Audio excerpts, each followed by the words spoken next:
Action. Shalom peuple de Dieu et bienvenue dans notre émission Il est venu libérer les captifs. Nous allons vous parler d'un petit thème qu'on intitule La fin de temps.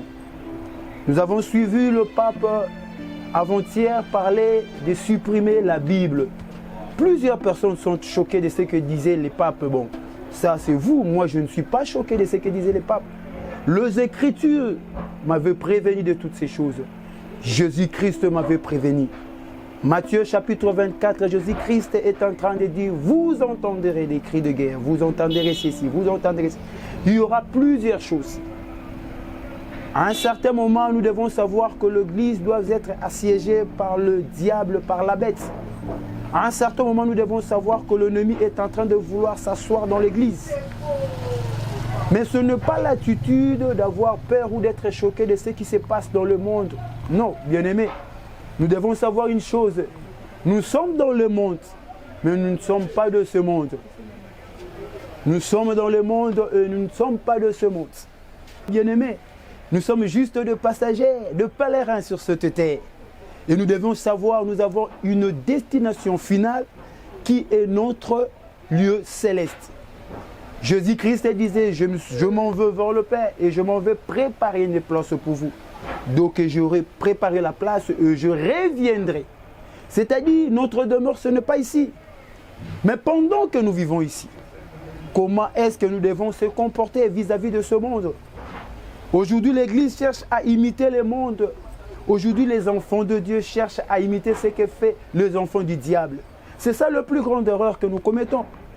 Si le pape trouve qu'ils doivent supprimer la Bible, c'est pour lui et sa famille chrétienne, sa famille biologique, pour ceux qu'ils veulent, malgré qu'il a une influence quelconque au travers du monde.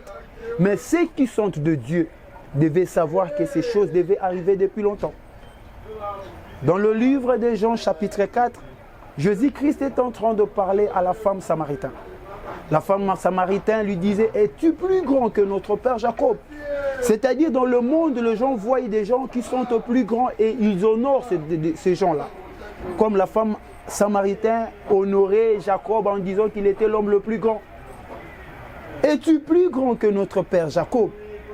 C'est de même aujourd'hui, les gens veulent honorer leurs biens, veulent honorer leur avoir, veulent honorer les idoles, veulent honorer le pape. Mais nous devons porter un œil sur ce qu'avaient dit les Écritures. Jésus-Christ est venu sur cette terre pour que nous puissions avoir la vie, mais non pas pour pouvoir demeurer éternellement en ce lieu. Nous voulons faire des choses comme le monde, ça c'est une erreur bien-aimée. Nous vous invitons à vouloir lire avec nous le propos que Jésus-Christ avait dit dans le livre de Jean chapitre 4. Jésus-Christ disait à la femme, si tu savais les dons de Dieu, et qui est celui qui t'a demandé de l'eau? C'est toi-même qui aurais demandé de l'eau à lui. Alors la femme était choquée en disant, mais tu n'as pas de puits, tu n'as pas quelque chose pour épuiser. Mais comment es-tu en mesure de pouvoir me donner de l'eau?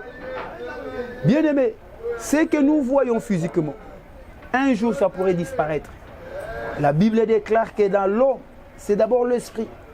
Il faut qu'il y ait en toi l'esprit de Dieu pour que tu comprennes que tu es passager sur cette terre. De ne pas te focaliser sur tes biens. Ce que dit le pape là, c'est bien. Pourquoi? Parce que ça montre que nous sommes vraiment à la fin de temps. Et nous devons être prêts, nous, l'Église, à recevoir le pouls qui viendra bientôt nous prendre. Es-tu prêt, bien-aimé? Quand Jésus-Christ va revenir bientôt pour pouvoir nous prendre, es-tu prêt? As-tu déjà reçu Jésus-Christ comme Seigneur et Sauveur? Parce que plusieurs personnes disent que oui, j'ai reçu Jésus, oui, je crois en Jésus, mais c'est différent.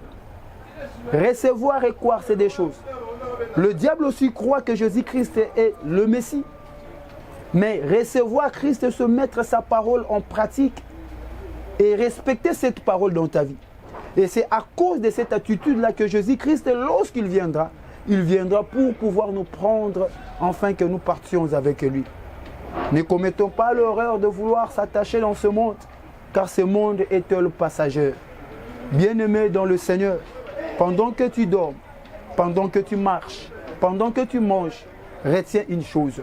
Nous sommes au temps de la fin. Tu dois te comporter comme un enfant de Dieu. Tu dois faire les choses comme un enfant de Dieu. Tu dois obéir à la parole de Dieu.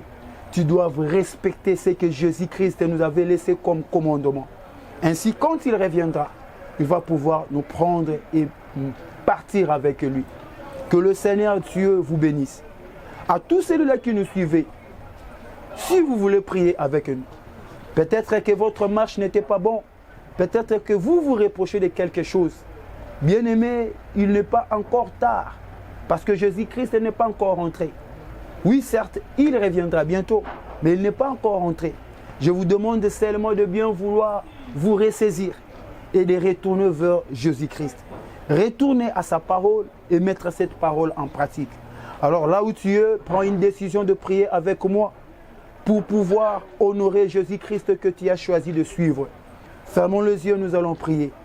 Père, nous ne sommes pas parfaits. Il y a des défauts en nous. Nous ne sommes pas, Seigneur, ô Dieu, parfaits. Le monde par lequel tu nous as envoyés est rempli de mauvaises choses. Mais nous ne voulons pas, Seigneur, ô Dieu, désobéir à ta parole. Et j'amène devant toi, Seigneur, ô Dieu, tout enfant de Dieu qui nous suivait et qui a voulu, Seigneur, ô Dieu, rétablir la relation avec toi. Je te demande, Seigneur, ô Dieu, de pouvoir le recevoir. Je te demande, Jésus-Christ, de pouvoir l'accueillir encore à nouveau et de placer en lui, Seigneur, ton esprit, l'esprit qui va pouvoir le guider, l'esprit qui va pouvoir le soutenir et le permettre, Seigneur, ô Dieu, à marcher dans le droit chemin. Béni sois-tu le Dieu qui écoute la prière et béni sois-tu le Dieu qui reçoit son peuple. Au nom de Jésus-Christ, notre Dieu, nous avons ainsi prié. Amen. Merci de nous avoir suivis. Pour tous ceux qui nous suivaient sur notre chaîne, nous vous demandons de pouvoir vous abonner massivement. Notre chaîne, c'est Il est venu libérer les captifs. Nous sommes aussi sur Facebook, Il est venu libérer les captifs, notre page.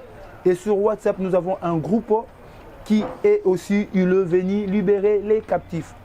Envoyez seulement le message si vous avez besoin d'une assistance. Envoyez seulement le message dans notre numéro 084 10 54 812. 084 10 54 812. Nous allons vous recevoir et si vous avez un problème à partager, vous allez nous faire signe. Nous allons aussi le recevoir. Que le Seigneur vous bénisse. Et au milieu de tes voix, je viens comme un vainqueur, fidèle ami. Devant le trône de ta grandeur, je viens t'adorer, Jésus-Christ. Siéger dans la cour du grand roi, avec des vieilles